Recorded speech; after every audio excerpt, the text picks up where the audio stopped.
Hashavua Moed Katan Daf Daled Amud Aleph. This is the first time ever we're doing a third shir on one Amud, because we did only two shir.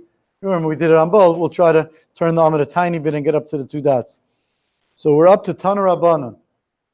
Breicha shenaitefes mayim misada beis hashlachan. If let's say you have a pool that is getting water, it's getting water from the beis hashlachan, dripping into it from the beis hashlachan.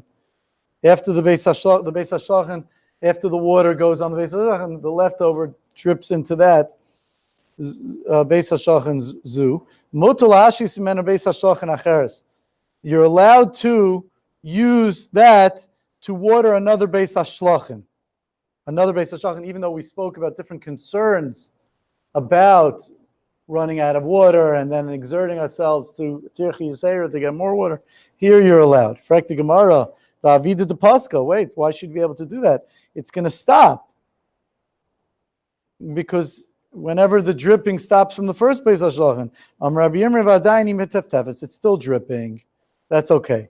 Amrabaya, but v'hu shalai pasuk ma'in rishon, as long as the spring from the first beis hashlachan is still going, because once the ma'ai and the spring from the other beis hashlachan is not going, then it'll stop, and the dripping is going to stop inevitably, eventually.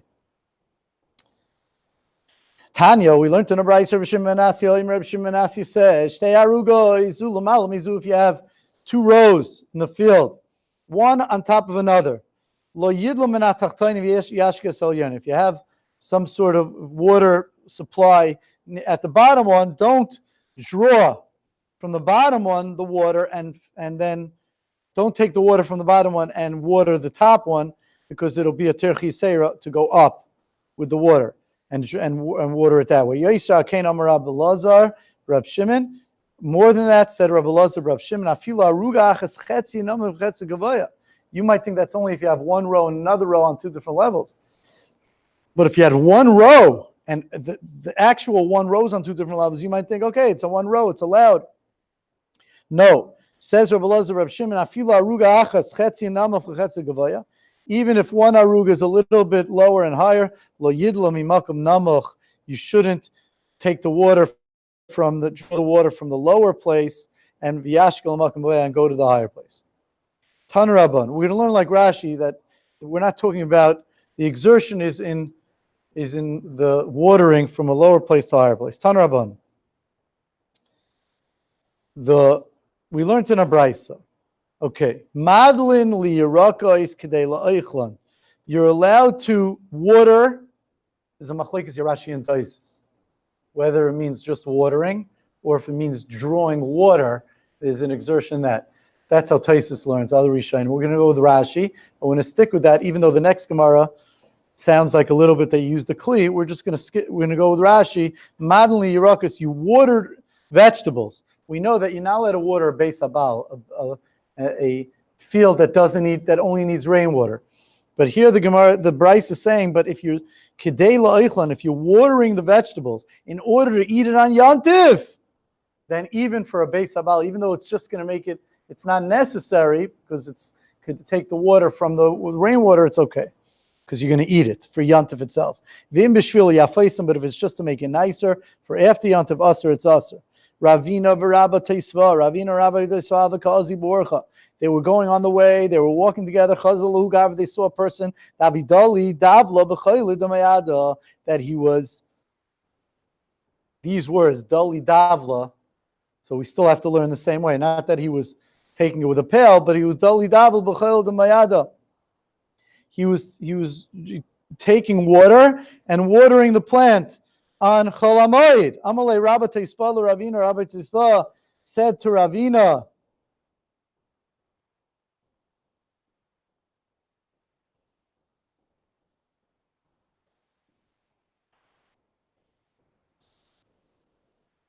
not sure. Rashi says, Doila Dolios Maim Liyarakos. He was Doila Dolios Maim Liyarakos. How's Rashi learning?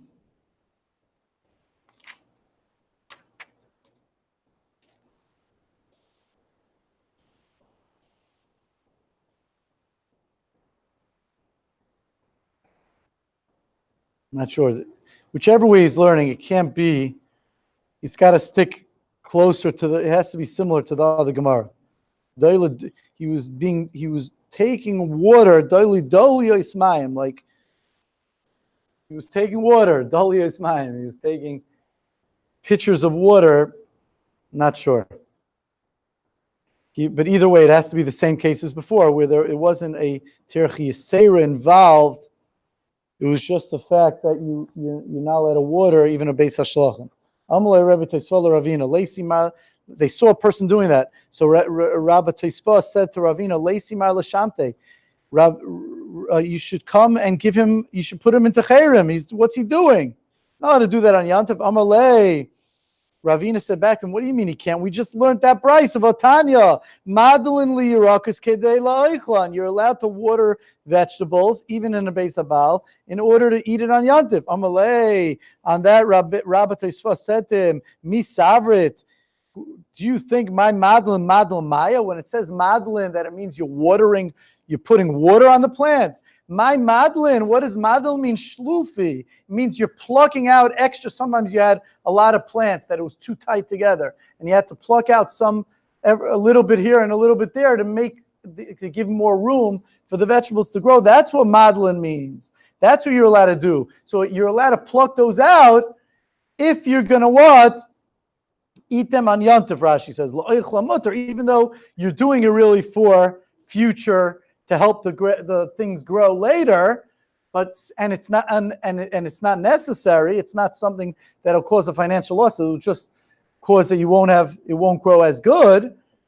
But if you're doing a loichlan, it's going to be mutter. Says Rabbi Tosfos, that's pshat in the brayso. Madlin mishlupa, you're plucking out. It doesn't mean anything to do with watering, and therefore, since this guy's watering, he's not doing something you're allowed to do. Kiditanan, and we learned in a Mishnah that madlin means to pluck out. It says hameido bagafanim. That says Rashi toileish bagafanim. You pluck out gefanim when you pluck. People used to do this. The question is, let's say for aniyim, you're leaving over a portion of your field for the aniyim. Are you allowed to pluck out vegetables that will help the aniyim stuff grow better, or do we say no? The aniyim want more. It's fine. They don't need quality; they need the quantity. In other words, do we say that the aniyim are happy with the better quality, or they'd rather the quantity? So that's what this Mishnah says. When you pluck out by the vineyard, the grapes, the vines, just like we know you're allowed to be made to pluck out of yours to make it grow better. So too you're allowed to pluck out for the aniyim. Divrei Rabbi Yehuda.